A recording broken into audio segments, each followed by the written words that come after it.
দিনটা ছিল ২রা অক্টোবর, বৃহস্পতিবার। সকালবেলাটা বুঝতেই পারিনি যে আজকের দিনটায় এমন একটা কিছু ঘটে যাবে। জানি তোমরা সবাই ভিডিওর অপেক্ষায় বসে আছো, কিন্তু কি করব বলো, সুস্থ হতেও তো একটু টাইম লাগবে। আগের থেকে অনেক ভালো আছি এখন। কটা দিন তো খুব কষ্ট পেয়েছি, কারণ শুধু আমার একটা অপারেশন হয়নি, 3টে অপারেশন হয়েছে। এটাও জানি তোমরা সবাই অধীর আগ্রহে বসে আছো কবে আমি তোমাদের সুখবরটা দেব। তোমরা তো জানোই এখন আমার ভরা মাস চলছে, পুরো 9 মাস, প্রায় ধরো 10-15 দিন হয়ে গেছে। হ্যাঁ, 9 মাস 10 দিনের মাথায় আমার বেবি হয়েছে। 15 দিন না, 10 দিন 11 দিনের মাথায়, 11 দিনের মাথায় আমার বেবি হয়েছে। আমার ডেট কিন্তু ডাক্তার দিয়েছিল লক্ষ্মী পুজোর দিন। আমি তোমাদের বলেইছিলাম এখন তোমাদের বলবো না, সব কিছুই তোমাদের আস্তে আস্তে বলবো। কিন্তু হঠাৎ করে যে সিচুয়েশন এমন হয়ে যাবে সেটা তো বুঝতেই পারিনি।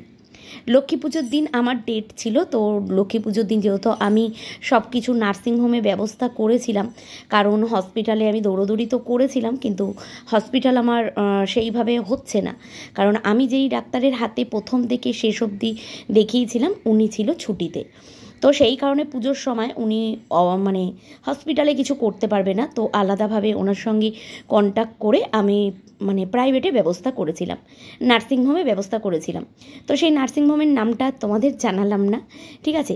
সব কিছুই ঠিকঠাক ছিল, সুন্দরভাবে স্মুথলি চলছিল। আর ঠাকুরকে তো সমানে ডেকে যাচ্ছিলাম যাতে আমার পুজোর কটা দিন বেশ সুন্দরভাবে কেটে যায়। তোমরা তো আগের ভিডিওগুলোতে সব দেখেইছিলে যে কোনো রকম আমার যেন অসুবিধে না হয়, আমি যেন হেঁটে চলেই মানে যেতে পারি। তো সেরকমই 2রা অক্টোবর আজকে সকালবেলা ঘুম থেকে উঠেছি, উঠেই শরীরটা খুব একটা ভালো লাগছিল বলবো না, আবার খারাপও লাগছিল না, তবে কাজকর্ম তো সংসারের করতেই হবে। সকালবেলা ঘুম থেকে উঠেই খিদে পেয়েছিল, মাকে বললাম তুমি আগে একটু চা করো। চা দিয়ে বিস্কুট দিয়ে খেলাম, তার মধ্যে দেখলাম পড়ছে বৃষ্টি ঝিরিঝিরি। বাইরের দিকে তো যাবই না, আর ঘরের ভেতর দিকে কাজগুলো গোছাবো। এদিকে মেয়ে এখনও ঘুমাচ্ছিল, তো মেয়েকে এখনও ডাকিনি, এইবার ভাবছি গিয়ে ডাকবো ওকে, ডেকে শুধু ঘরটা গোছানো বাকি। আর এদিকটা আমি সবই পরিষ্কার করে ফেলেছিলাম। ওই দেখো গুলুও ঘুমাচ্ছে, মেয়েও ঘুমাচ্ছে, আর অনেক রাত্রিবেলায় কালকে ওরা ঠাকুর দেখে এসছিল, কারণ আজ তো ছিল বিজয়া দশমী, তো আজকে আর ঠাকুর দেখতে যাওয়ার কোনো ব্যাপার নেই, তো সেই কারণে কিন্তু ওরা ঘুমাচ্ছিল। আমিও দেখলাম প্রায় অনেকটা বেলা হয়ে গেছে, তো ওদের ডেকে দিলাম, কারণ এরপরে আবার দিদি আসবে। তো ইচ্ছে করছিল না জানো তো সকাল থেকে কাজকর্ম করতে, শরীরটা কেমন একটা ম্যাচ করছিল। তবু ভাবলাম চলো দিদি আসবে, ঝটপট করে কাজগুলো সেরে নিই। আর আমারও টুকিটাকি কতগুলো কাজ আছে, কারণ কাল ছিল, আজ 2রা অক্টোবর ছিল বৃহস্পতিবার, আর 3রা অক্টোবর শুক্রবার ছিল আমার 9 মাসের স্বাদের অনুষ্ঠান। তো মানে কেমন একটা ব্যাপার হয়েছে। তো আমাদের তো স্বাদের অনুষ্ঠানের সব কিছুর ব্যবস্থা হয়ে গেছে, লোক নিমন্ত্রণ করা হয়ে গেছে, এমনকি খাবার অর্ডার করা হয়ে গেছে, তার জন্য টাকা অ্যাডভান্সও করা হয়ে গেছে। মোটামুটি সব ঠিক আছে, বোঝোই আগের দিন মানে পরের দিন একটা অনুষ্ঠান থাকলে আগের দিন যা যা ব্যবস্থা করতে হয় আমাদের কিন্তু সবই হয়ে গেছে। তোমাদের দাদাভাই গিয়েছিল বাজারে, খুব খেতে ইচ্ছে করছিল চিংড়ি মাছ গাঠি কচু দিয়ে, তো হাতে যেহেতু একদমই টাইম নেই, তো তোমাদের দাদাভাই বললো ঠিক আছে সকালবেলায় গিয়ে নিয়ে আসি গিয়ে চিংড়ি মাছ। তো সকালবেলায় চিংড়ি মাছ আর গাঠি কচু আনতে গেছিলো, দিদি রান্না করবে এসে। তো এদিকে মা তো ওদিকে টুকিটাকি কাজ করে দিয়েছে, আর আমি দেখো এদিকে সকালের চায়ের বাসনগুলো ধুচ্ছি। ভাবলাম চাল আর ডালটাও তার সাথে ধুয়ে রেখে দিই, তো একেবারে দিদি এসে ঝটপট রান্না করে নিতে পারবে। আর আজ হচ্ছে দিদি ভাই ওরা সবাই আসবে দুপুরবেলায়, তো ওরা আজকে আর কেউ যাবে না, কারণ কালকে যেহেতু স্বাদের অনুষ্ঠান ছিল, তো সেই কারণে ওরা সবাই এখানেই আজকের থেকে থাকবে একদম আমার ডেলিভারি হওয়া অবধি, কারণ তোমরা পরপর ভিডিওগুলো দেখলে বুঝতে পারবে, সেই কারণেই আমি এই 2রা অক্টোবর থেকেই ভিডিওগুলো আরম্ভ করলাম, না হলে তোমরা বুঝতে পারবে না যে ব্যাপারটা কেমনভাবে হয়েছে। তো সেই কারণেই রান্নাবান্না হবে, আমি ভাবলাম ওরা সবাই আসার আগে সব কাজগুলো সেরে রাখি। বেশ সুন্দরই কাজকর্ম করছিলাম, আর থেকে থেকে না পেটটা খুব মানে ব্যথা করে উঠছিল। তবু ভাবছিলাম যে ঠিক আছে চলো, একদম ভরা মাস, হয়তো ওই কারণেই হচ্ছে, কারণ আমি পেটে ব্যথা লেবার পেন এগুলো কিছুই জানি না। হ্যাঁ হয়তো হতে পারে আগে আমি মা হয়েছি, কিন্তু আমার মেয়ের সময় আমার কোনো রকম সমস্যা ছিল না, কোনো ব্যথা বেদনা কিচ্ছু ছিল না, শুধু আমার মেয়ে বুকের ওপরে উঠে গেছিলো আর আমার জল ভেঙে গেছিলো, তো সেই কারণেই আমাকে সিজার করতে হয়েছিল। তো আর কোনো ব্যথা বেদনা কিন্তু আমার কিছু ছিল না। তো সেই কারণে বুঝতেও পারছি না, থেকে থেকে পেটটা ব্যথাও করছে আর পেটটা শক্তও হয়ে যাচ্ছে। তবু মনের জোর নিয়ে সকালবেলায় বেশ কাজকর্মগুলো করছিলাম, ভাবলাম না এই কাজগুলো করি। ওই দেখো এখনও ঠাকুরের বাসন মাজা বাকি। মা বলেছিল মেজে দিই, আর মার কি হয়েছিল জানো তো, আগের দিনকেই তো মার হাত থেকে ঠাকুরের বাসনের বালতি পড়ে মার পায়ে লেগেছিল, আর মার পা গেছে কেটে, আর খুব শরীর খারাপও লাগছিল মার। তো সেই কারণে আমি মাকে বললাম থাক, আমার তোমার করতে হবে না, আমি এগুলো করে দিচ্ছি। তো ওদিকে দিদি তো কাজ করে চলে গেছিলো, আর তোমাদের দাদাভাই দেখো বাজারেও গেছিলো, বললাম চিংড়ি মাছ আনতে গেছিলো, আর টুকিটাকি একটু বাজার আনতে বলেছিলাম, মানে যেগুলো যেগুলো শেষ হয়ে গেছিলো, কারণ কালকে তো আর রান্না বান্না হবে না। তারপরে পরপর দুদিন ধরো অনুষ্ঠানের পরে যা খাওয়ার থাকে সেগুলোই খাওয়া হয়। আর তারপরে লক্ষ্মী পুজোর দিনই 6 তারিখে 5 তারিখে আমার ভর্তি হওয়ার কথা ছিল, 6 তারিখে আমার ডেলিভারি হওয়ার কথা ছিল। তো সেই হিসাব করে ভাবলাম বেশি কিছু আনবো না, কারণ রান্না খাওয়া কোনো কিছুরই ঠিক নেই, বেকার এনে ঘরের মধ্যে রাখবো না। সব কিছু ধুয়ে ঠুয়ে পরিষ্কার করলাম। আর দেখো বলে না কপাল, এগুলো কেউ জানে না, মানে ওই যে বলে জন্ম মৃত্যু বিয়ে 3 বিধাতা নিয়ে, তো এটা কিন্তু একদম বাস্তব কথা। এই যে দেখতে পাচ্ছ এই ডেলিভারির দিন মানে যাওয়ার আগেও কিন্তু আমি সমস্ত রকম ঘরের কাজ করে তারপরে গেছি। এদিকে দেখো ঘরদোর সকালবেলা পরিষ্কার করলাম, যা যা ঘরের কাজ থাকে সেগুলো করলাম। তারপরে বাইরের দিকে দিদি চলে যাওয়ার পর সিঁড়ির ঘর ঠর ধোয়ালাম, সবজিপাতি ধুলাম, আর এখানে 1 বালতি জামা কাপড় কাচলাম। আগের দিন মেয়ে ঠাকুর দেখে এসছে নবমীর দিন, তো সব জামা কাপড় ভালো জামা কাপড়গুলো কাদা লেগে গেছে, কারণ কলকাতার দিকে খুব বৃষ্টি হয়েছিল। ভাবলাম নতুনগুলো রেখে দেবো না, তো কেচেই নিই, কারণ এগুলো জমে থাকলে জমেই থাকবে, সেই কারণে কেচে নিচ্ছিলাম। কাজ বলতে হয়েই গেছিলো, এরপর ঠাকুরের বাসনটা মাজবো, আর ঠিক করেছিলাম আজকে বাথরুমটাও পরিষ্কার করব। বাথরুম পরিষ্কার করে মাথায় শ্যাম্পু ট্যাম্পু করব, কারণ কালকে যেহেতু স্বাদের অনুষ্ঠান, সকালবেলা আর শ্যাম্পু করার মতো টাইম পাবো না, দেরি হয়ে যাবে, তো সেই কারণেই ভাবলাম আজকেই আগে ভাগে করে রাখি। কিন্তু কপাল দেখো 9 মাসের স্বাদ আমার আর খাওয়া হলো না।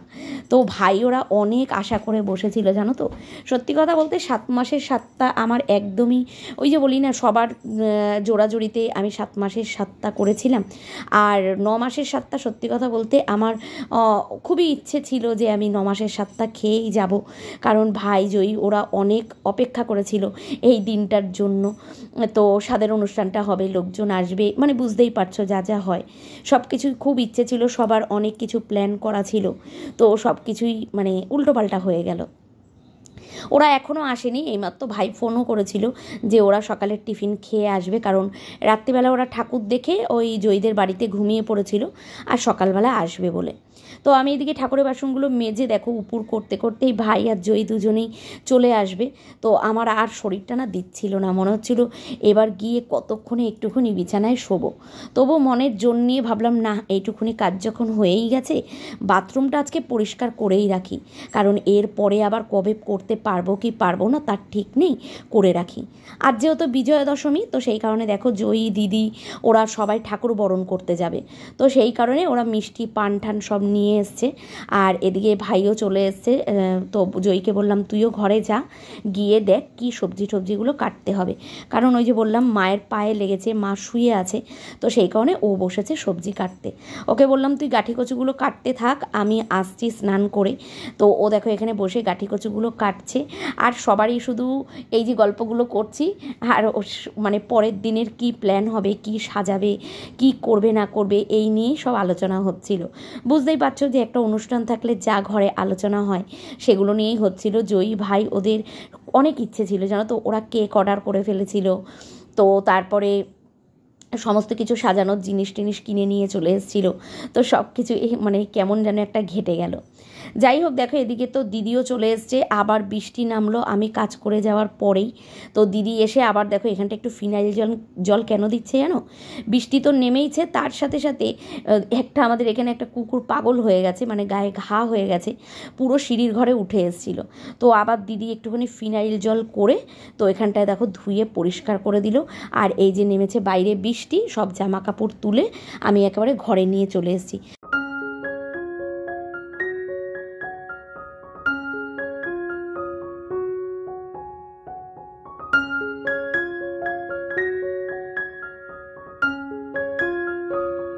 বাজে এখন প্রায় 2:30 মতো। আমি কিন্তু সেই যে সকালবেলা মানে তোমাদের সঙ্গে যতদূর পেরেছিলাম ভিডিও করেছিলাম, তারপরে কিন্তু আমি শুয়েই পড়েছিলাম। একদম শরীরটা ভাল লাগছিল না, পেটটা থেকে থেকে ব্যথা আরম্ভ হচ্ছিল। তো আমার আর বসে থাকতে ইচ্ছে করছিল না। দিদি জই কেটে কুটে দিয়েছে, আর দিদি রান্নাবান্না করে সব কিছু আবার পরিষ্কার করে ফেলেছে। আর এখন বাজে প্রায় জানো তো ওই 4টে মতো। আর বরণও এই বছর তাড়াতাড়ি ছিল আমাদের পাড়ায়, তো দিদির তাই না 4টে মতো না, ওই 2:30 মতো, সরি 2:30 মতো বাজে রান্নাবান্না হয়ে গেছিলো। তো দিদি আমাকে ডাকলো, বললো চল বোন খাওয়া দাওয়া করে নি, তাহলে আমরা তাড়াতাড়ি করে গিয়ে বরণটা করে আসি, কারণ 4টে সাড়ে 4টের থেকে আরম্ভ হয়ে যাবে, তো সেই কারণে ভিড়ও হয়ে যাবে, তাহলে আমরা তাড়াতাড়ি যাই। আর সত্যি কথা বলতে আমিও তখন ভাবলাম যাই, আমিও একটুখানি একটা চুড়িদার পরে গিয়ে ওখানটা একটু বসবো, ওরা বরণ করবে, তোমাদেরকে দেখাবো। আর রান্নাবান্না হয়েছিল, মাছের ডিমের বড়া করে তরকারি হয়েছিল, ডাল হয়েছিল, আর ভাইয়ের জন্য কুমড়ো ফুলের চচ্চড়ি হয়েছিল। তারপরে আরেকটা কি প্রথমটা তোমাদের দেখালাম, চিংড়ি মাছ হয়েছিল সর্ষে বাটা দিয়ে, আর হয়েছিল গাঠি কচুর তরকারি চিংড়ি মাছ দিয়ে। আমি কিচ্ছু দিয়ে খাইনি, বিশ্বাস করো, শুধু গাঠি কচুর তরকারি দিয়েই। তরকারিটা দেখেই আমার মানে খিদে যেন আরও বেড়ে গেছিলো। তো আমি দিদিকে বললাম ঠিক আছে ভাত বার তাড়াতাড়ি খাই। ব্যাস খেতে বসেছি, ধরো 2:20 বাজে, তখন খেতে বসেছি। খাওয়া প্রায় আমার কমপ্লিট। ও আবার ভোলা মাছও হয়েছিল, এটা আমি দেখাতে প্রথম চোটে ভুলে গেছিলাম। তারপরে দিদি বলল ভোলা মাছও আছে। তো ভোলা মাছটা আমি কিচ্ছু খাবো না। এই দেখো আমার চোখ মুখগুলো দেখতে পাচ্ছ, মানে শুয়েছিলাম, মানে আমি আর পারছিলাম না, এত কষ্ট হচ্ছিল, কিন্তু খিদেও পেয়েছিল। তো দিদিকে বললাম খাবারটা বার খাই। খেয়েছি, বাজে তখন 3:10-15, মানে খেতে খেতেই আমার অবস্থা খারাপ হয়ে গেছে।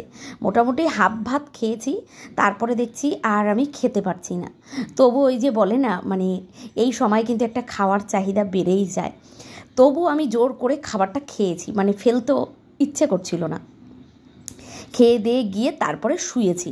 শোয়ার পর থেকেই আমার মানে পেটে ব্যথাটা যেন দ্বিগুণ বেড়ে গেছে। তারপরে আমি যেই ডাক্তার দেখাচ্ছিলাম তাকে ফোন করলাম। ডাক্তারকে ফোন করা মানে আমার কাছে একটা উনি বলেছিল যে পেটে ব্যথা হলে একটা মেডিসিন আমাকে দিয়ে রেখেছিল, যে যদি পেটে ব্যথা হয় হালকা, তো এই মেডিসিনটা যেন আমি খাই। তো সেই কারণে সেই মতো ডাক্তারকে আবার পাঠালাম মেডিসিনটা। তো ডাক্তার বলল যে তোমরা হয়তো একটা আওয়াজ পেলে কিন্তু পেতে পারো, কারণ আমার সোনা কিন্তু এখন ঘুমাচ্ছে। দেখো কেমন না ভগবানের কী সৃষ্টি। এই দিনটায় আমি জানতেও পারতাম না যে আমার কোল জুড়ে ও আজকের দিনেই চলে আসবে, কিন্তু দেখো এই সময়টা আমি জানতামও না। যাই হোক, খাওয়া দাওয়া তো ওদিকে হয়ে গেছে। এটা কিন্তু জয়ী শাড়ি পরে রেডি হয়ে নিয়েছে। এই সময়টা কি হয়েছিল জানো তো, তো এই সময়টা বরণ করতে যাবে, তো আমার তখন থেকে শরীর প্রচণ্ড খারাপ হয়ে গেছে। তো দিদিরা শাড়ি ঠাড়ি পরেও নিয়েছে যে তাড়াতাড়ি যাবে আর তাড়াতাড়ি বরণটা করে চলে আসবে। কিন্তু বিশ্বাস করো বরণটা আর করতে যাওয়া হয়নি ওদের। সবাই খুশি হলেও আমার খুব কষ্ট হচ্ছিল, আর শরীর এত বেশি খারাপ লাগছিল, মানে আমি দাঁড়াতে ঠিক করে পাচ্ছিলাম না। সন্ধে পড়ে গেছে দেখতে দেখতে, আর ভাই জয়ী ওরা শাড়ি ঠাড়ি সব খুলেও ফেলেছিল, কারণ আর বরণ করতে যায়নি, কারণ দেখলো বরণ করতে গেলে দেরি হবে। তারপরে ওষুধ খাবার ঠিক আধ ঘন্টা পর ডাক্তার আবার জানাতে বলেছিল যে আমার ব্যথাটা কেমন আছে। তো আমার ব্যথা আরও বেড়ে গেছিলো। তারপরে ডাক্তার বলল 1 মিনিটও দেরি করা যাবে না, কারণ পেট ফুলে ফুলে আমার শক্ত হয়ে যাচ্ছিল। তো তাড়াতাড়ি যাতে আমি নার্সিংহোমে ভর্তি হয়ে যাই, তো আমার আজকেই ডেলিভারি করতে হবে। বাড়ির লোক সবাই তো ভয় পেয়ে গেছে। তো দেখো এখানে অ্যাম্বুলেন্স ডাকা হয়ে গেছিলো। তো বাড়ির সামনের থেকে যে আমি হেঁটে মোড়ের মাথা অবধি আসবো সেটুকুনিও আমি আসতে পারছিলাম না। তো এতই বেশি শরীর খারাপ লাগছিল আর পেটের যন্ত্রণা করছিল। অনেক কষ্ট করে অ্যাম্বুলেন্সে তো উঠেছি, মানে আমার চেহারা এত হঠাৎ করে দুপুরের পর থেকে ফুলে গেছে, পা হাত পা সব কিছু এত ফুলে গেছে, আমি যেন অ্যাম্বুলেন্সের ভেতরেই ঢুকতে পারছিলাম না। কী যে কষ্ট হচ্ছিল তোমাদেরকে বলে বোঝাতে পারবো না। যেটুক পেরেছে জয়ী তো ভিডিও করেছে, তাই তোমাদেরকে দেখালাম। আমি যেন ভিডিওতে নিজেকে দেখেও নিজে চিনতে পারছি না যে সত্যি আমার অবস্থাটা এমন হয়ে গেছিলো।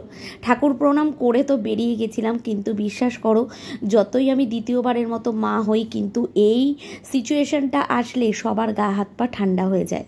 তো বাইরে তো সবাই বসেছিল আমাকে ওটির জন্য, সঙ্গে সঙ্গে দেখো রেডি করে ফেলা হয়েছে, কারণ আসার পরেই একটুও আমার হাতে টাইম ছিল না। ডাক্তার খুব তাড়াতাড়ি বলছিল করার জন্য, মানে যতটা তাড়াতাড়ি হয়, কারণ আমার প্রচণ্ড শ্বাসকষ্ট হচ্ছিল।